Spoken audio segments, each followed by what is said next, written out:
আজকের এই ভিডিওটা এখান থেকে শুরু করছি। এসেছিলাম দাদা আর বৌদির বাড়িতে মেদিনীপুরে।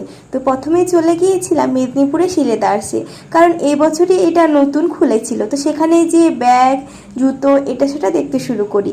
আর মেয়েদের জুতোর কালেকশনও ছিল ভালো, আর ব্যাগপত্র কালেকশনও ছিল ভালো। তো কিছু জিনিসপত্র কিনে আমরা রাস্তা ধরে চলে আসি এলআইসি মোড়ে। সেখানে বৌদি যেহেতু গাছপালার প্রচুর শখ, তো সেখান থেকে কিছু কিছু গাছ বেছে নিচ্ছিলাম। আর এই যে পুচকিটাকে দেখতে পাচ্ছ, এটা হচ্ছে আমার দাদার ছোট মেয়ে। তো এবার কিছু ফল কিনে আমরা রাস্তা ধরে হাঁটতে শুরু করি। আর ফুলের দোকানে এই গোলাপগুলো দেখে ভিডিও না করে থাকতে পারিনি, তাই একটু ভিডিও করে নিলাম। ব্যাস, এবার সবজি দোকানে গিয়ে কিছু সবজি কিনে নিই। আরও রাস্তা ধরে যখন হেঁটে হেঁটে আসি, আরও একটা ফুলের দোকান দেখতে পাই। কি সুন্দর ফুলগুলো না।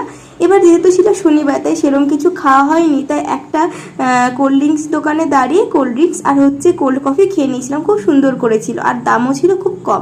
এবার অরুণের আইসক্রিম খেয়ে বাড়ি চলে এসেছিলাম। তো আজকের জন্য এইটুকুই, টাটা।